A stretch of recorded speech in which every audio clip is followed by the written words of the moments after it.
সুন্দরপুর নামে ছোট্ট একটি গ্রামে আব্দুল্লাহ নামের এক সৎ জেলে বাস করত। সে সব সময় আল্লাহ তাআলার উপর ভরসা করত, অন্য কারো কাছে সাহায্যের জন্য হাত পাতত না। আল্লাহ তাআলা যতটুকু তার রেজেকে রাখত সে তা নিয়েই সন্তুষ্ট ছিল। বউ, ও বউ, জালখানা দাও তো, একটু নদীতে যাব, দেখি আজ কটা মাছ পাই কিনা। দুদিন থেকে তো কোনো মাছই পাচ্ছি না। আজ কিছু মাছ পেলে তা বাজারে বিক্রি করে রহিম ভাইয়ের দোকান থেকে কিছু চাল ডাল কিনে আনতাম।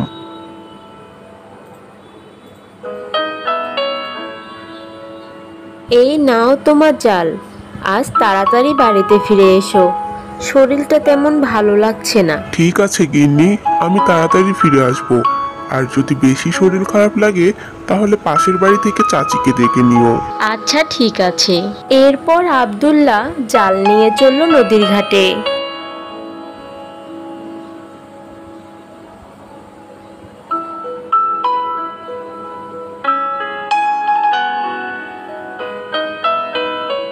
হে আল্লাহ, তুমি তো জানো আমি তোমার কাছে ছাড়া আর কারো কাছে সাহায্য চাই না। বাড়িতে অসুস্থ বউ, ঘরে দুমুঠো খাবার নেই। আজ তুমি আমাদের রিজিকের ব্যবস্থা করে দিও। অসুস্থ বউটার মুখে যেন দুমুঠো খাবার তুলে দিতে পারি। এরপর আব্দুল্লাহ বিসমিল্লাহ বলে প্রথমবার জাল ফেললো। জালটা তোলার পর সে দেখতে পেল জালে কিছু শুকনো ডালপালা উঠে এসেছে। নিরাশ না হয়ে সে আবার নদীতে জাল ফেলে।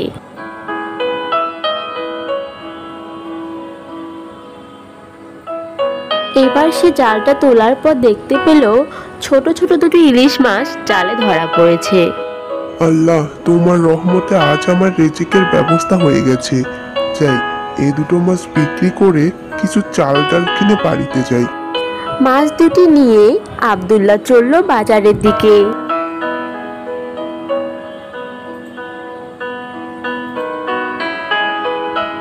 এরপর আব্দুল্লাহ মাছ দুটি বাজারে বিক্রি করে।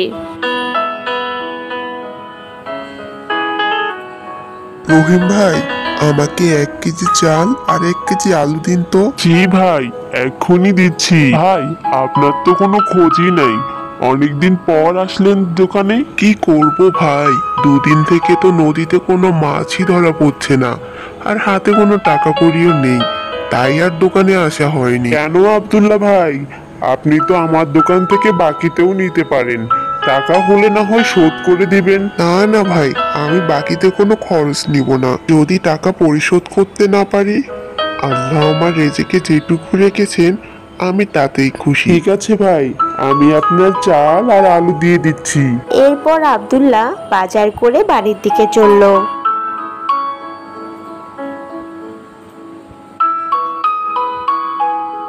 কি গো, এই অবেলায় শুয়ে আছো যে? শরীরটা কি বেশি খারাপ লাগছে? পাশের বাসার চাচিকে ডাকোনি?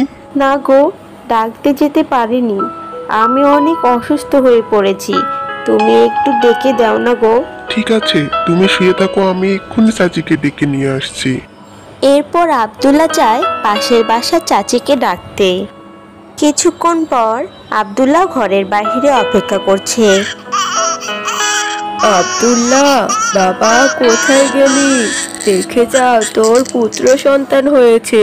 হে আল্লাহ, তোমাকে লাখ লাখ শুকরিয়া আমার ঘর আলো করে একটা পুত্র সন্তান দেওয়ার জন্য। দেখ বাবা দেখ, তোর ছেলে একদম তোর মতোই হয়েছে।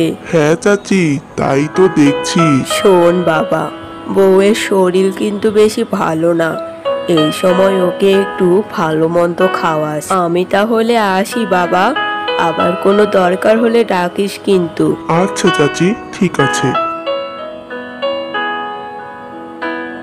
কি গো, তোমার মুখটা এত শুকনো লাগছে কেন? কি এত চিন্তা করছো? কি আর চিন্তা করছি গো, আগে তো আমরা দুজন ছিলাম, যেমন তেমন ভাবে চলে যেত দিন। এখন তো আমাদের বাচ্চাটা আছে, তার জন্য তো এখন আমাদের বেশি পরিশ্রম করতে হবে, আবার আমাদের ছেলের জন্য তো দুধও কিনতে হবে। হ্যাঁ, তা তো ঠিকই বলেছো। হ্যাঁ গো, অনেক রাত হয়েছে, চলো ঘুমিয়ে পড়ি, সকালবেলা ফজরের নামাজ পড়ে আবার মাছ ধরতে যাব। হে আল্লাহ, আমি তোমার উপর ভরসা করে আজ বেরোচ্ছি, তুমি আজ আমাকে খালি হাতে ফিরিয়ে দিও না। আমি খালি হাতে ফিরলে যে অবুঝ বাচ্চাটাও না খেয়ে থাকবে। আর কতকাল ঘুমাবি, ঘুমে ঘুমে দিন ফুরালে একুল কুল সব হারাবি। আর কতকাল ঘুমাবি রে মন, আর কতকাল ঘুমাবি। মুয়াজ্জিন ভাই ডাকছে ভোরে, ঘুমাস না আর ঘোর। আব্দুল্লাহর কণ্ঠ শুনলে মনে হয় প্রাণটা জুড়িয়ে যায়। যাক, উঠে যখন পড়লাম তখন নামাজটা পড়েই নি। গিন্নি, ও গিন্নি, ওঠো ওঠো, নামাজ পড়তে হবে। হ্যাঁ গো, ডাকছো কেন? আরে বাহ, কে এত সুন্দর করে গান গাইছে? ওটা তো আব্দুল্লাহ ভাই গান গাইছে। গানটা শুনেই তো উঠলাম। যাই হোক, চলো আমরা দুজন নামাজ পড়ে নেই। হ্যাঁ হ্যাঁ চলো, তুমি উজু করে আসো, তারপর আমি যাচ্ছি। ঘর বাড়ি সমন যখন হবে জারি, থাকতে হবে এ ঘর বাড়ি। এমন ঘুম। আল্লাহর নাম নিয়ে জালটা ফেলে দেখি। আব্দুল্লাহ প্রথমবার জালটা ফেললো। সে জালটা তুলে দেখে জালে কিছু শুকনো ডালপালা উঠে এসেছে। আব্দুল্লাহ নিরাশ না হয়ে দ্বিতীয়বারের মতো জালটা ফেললো। সে যখনই জালটা তুললো, সে দেখতে পেল একটা মরা গরু উঠে এসেছে। এ কি হচ্ছে আজ আমার সাথে? যাই হয়ে যাক না কেন, আমি আল্লাহ তাআলার উপর ভরসা হারাবো না। আব্দুল্লাহ যখন তৃতীয়বারের মতো জাল ফেললো, জালটা তোলার সময় জালটা প্রচুর ভারী ছিল। সে ভাবলো বড় কোনো মাছ উঠে এসেছে হয়তো, কিন্তু না, এ তো একটা মানুষ। এ তো একটা মানুষ। আল্লাহ, তুমি আজ আমার কি পরীক্ষা নিচ্ছ? আব্দুল্লাহ, ভয় পেও না, এদিকে এসো। আমি হলাম মৎস্য মানব। আমার শরীরের অর্ধেকটা মানুষের মতো আর অর্ধেকটা মাছের মতো। আমরা নদীর তলদেশে থাকি। কিন্তু আপনি আমার জালে কেন ধরা দিয়েছেন? তুমি আল্লাহ তাআলার উপর বিশ্বাসী। তিনি আমাকে পাঠিয়েছেন তোমার সাহায্য করার জন্য। তোমার নামও আব্দুল্লাহ আর আমার নামও আব্দুল্লাহ। ও, তাহলে তো আমরা বন্ধু হতে পারি। কিন্তু আপনি আমাকে কিভাবে সাহায্য করবেন? আমাদের জলদেশে অনেক রকমের পাথর রয়েছে যা তোমাদের কাছে অনেক মূল্যবান। যেমন ধরো হীরা, মানিক, মুক্তা, এগুলো পৃথিবীতে অনেক মূল্যবান, কিন্তু আমাদের কাছে এগুলার কোনো দামই নেই। কিন্তু আমার একটা শর্ত আছে, আমি তার বিনিময়ে তোমাকে এই পাথরগুলো দিতে পারি। বলো বন্ধু, আমি তোমাকে কি দিতে পারি? আমার সামর্থ্যের মধ্যে থাকলে আমি অবশ্যই দিব। তোমাদের পৃথিবীতে অনেক সুস্বাদু ফল রয়েছে যা আমাদের কাছে নেই। যেমন ধরো কাঁঠাল, তুমি আমাদেরকে কিছু কাঁঠাল দিবে, তার বিনিময়ে আমি তোমাকে এই মুক্তগুলো দিব। তুমি কি রাজি বন্ধু? হ্যাঁ বন্ধু, আমি রাজি। আমি তোমার জন্য কাঁঠাল নিয়ে আসবো। তুমি এখানেই দাঁড়াও, আমি এক্ষুনি নিয়ে আসছি। এরপর মৎস্যকুমার নদীর তলদেশে যায় আর সেখান থেকে অনেক হীরা মানিক নিয়ে আসে। আব্দুল্লাহ, এই নাও, আর তোমার যদি আরো লাগে তুমি আমাকে এই নদীর পাড়ে এসে ডাক দিবে, আমি সঙ্গে সঙ্গে চলে আসব। ঠিক আছে বন্ধু, আর আমি কাল তোমার জন্য কাঁঠাল নিয়ে আসবো। এরপর আব্দুল্লাহ এই হীরা জহরতগুলো নিয়ে বাড়ির দিকে চলে যায়। রহিম ভাই, ও রহিম ভাই, বলি বাড়িতে আছো? একটু বাইরে এসো তো।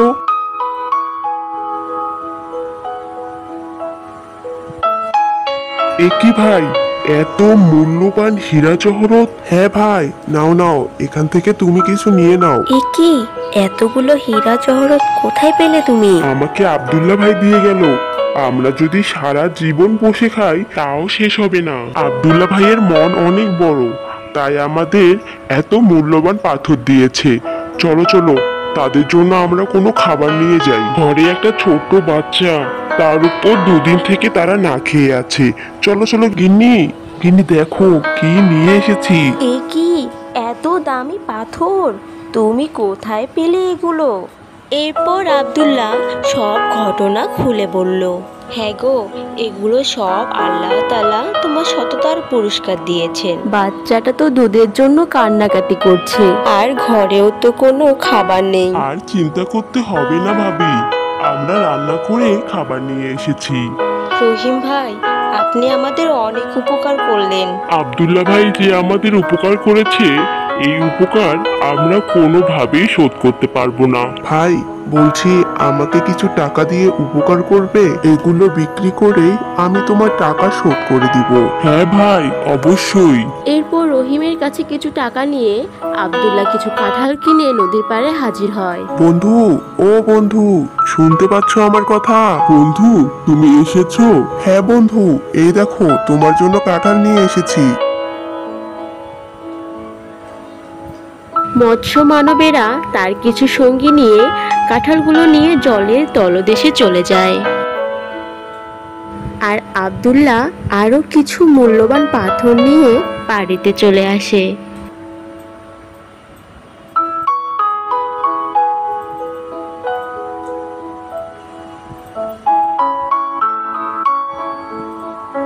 রহিম ভাই, আমাদের কাছে তো অনেকগুলোই মূল্যবান পাথর রয়েছে, কিন্তু এগুলো তো শুধু আমাদের কাছে রাখলে হবে না, কিছু তো বিক্রি করতে হবে। হ্যাঁ ভাই, ঠিক বলেছো। চলো আমরা এগুলো নিয়ে শেখরার কাছে যাই। এরপর আব্দুল্লাহ আর রহিম একটা মূল্যবান পাথর নিয়ে শেখরার কাছে গেল তা বিক্রি করতে। ভাই, আমাদের কাছে একটা মূল্যবান পাথর আছে, দেখুন তো এটার কত দাম হতে পারে।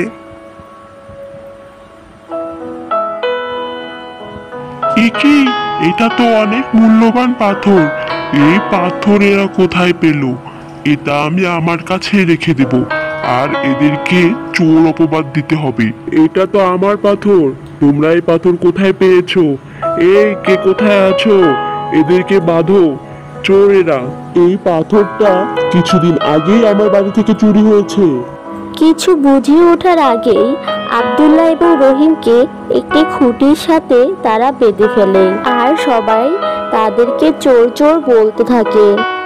আর এমন সময় রাজার পেয়াদা সেখানে চলে আসে। শেখরা তাদের নামে নালিশ করে। রহিম আর আব্দুল্লাহকে ধরে নিয়ে যায় রাজামশাইয়ের কাছে তাদের বিচার করার জন্য। কি হয়েছে? কি করেছে এরা? এদেরকে এখানে ধরে নিয়ে আসা হয়েছে কেন? রাজামশাই, এরা আমার একটা মূল্যবান পাথর চুরি করেছে। কিছুদিন আগেই আমার এই পাথরটা হারিয়ে গিয়েছিল। রাজামশাই, আমাদের শাস্তি দেওয়ার আগে একবার যাচাই করে নেওয়া হোক উনার আসলেই কোনো মূল্যবান পাথর হারিয়ে গিয়েছে কিনা। তা ঠিক, তা ঠিক। আর এদের তো দেখে চোর মনে হচ্ছে না। প্রহরী, এক্ষুনি ওই শেখরার বাড়িতে গিয়ে জিজ্ঞাসা করো তাদের কোনো মূল্যবান পাথর হারিয়ে গিয়েছে কিনা। যথা আজ্ঞা রাজামশাই। এরপর প্রহরী সেই শেখরার বউয়ের কাছে যায় এবং তাকে জিজ্ঞেস করে। না না না, আমাদের বাড়িতে গত 2-3 বছরেও কোনো চুরি হয়নি। এরপর প্রহরী এসে রাজামশাইকে সব কথা খুলে বলে। আমি আগেই বলেছিলাম এদেরকে দেখে চোর মনে হচ্ছে না। এই কে কোথায় আছিস?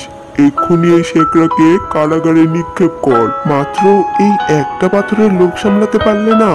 আর আমাদের কাছে তো আরো অনেক পাথর আছে। কি, এর কাছে আরো পাথর আছে? এই একটা পাথরের মূল্য এত বেশি যে আমাদের পুরো রাজ্যকে কিনে নেওয়া যাবে। এত সম্পদ তো আমার রাজকোষাগারেও নেই। আব্দুল্লাহ, আমি তোমাকে একটা প্রস্তাব দিতে চাই। আমার একমাত্র কন্যার সাথে আমি তোমার বিবাহ দিতে চাই। ক্ষমা করবেন রাজামশাই, আমি আপনার এই প্রস্তাবে রাজি হতে পারলাম না, কারণ আমার বাড়িতে আমার বউ এবং সন্তান রয়েছে। ঠিক আছে আব্দুল্লাহ, তবে আমি তোমার কাছে কিছু মূল্যবান পাথর কিনে নিতে চাই। তবে তোমার এই পাথরের ন্যায্য দাম হয়তো আমি দিতে পারবো না, তবে আমার সাধ্যমতো আমি চেষ্টা করব। ঠিক আছে রাজামশাই, আপনি যা দেবেন আমি তাতেই সন্তুষ্ট।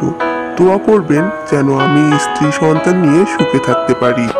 আব্দুল্লাহ সেই মূল্যবান পাথরগুলো রাজামশাই নিয়ে যায়, আর সেই টাকা দিয়ে আব্দুল্লাহ গরিব দুঃখীদের সাহায্য করতে থাকে।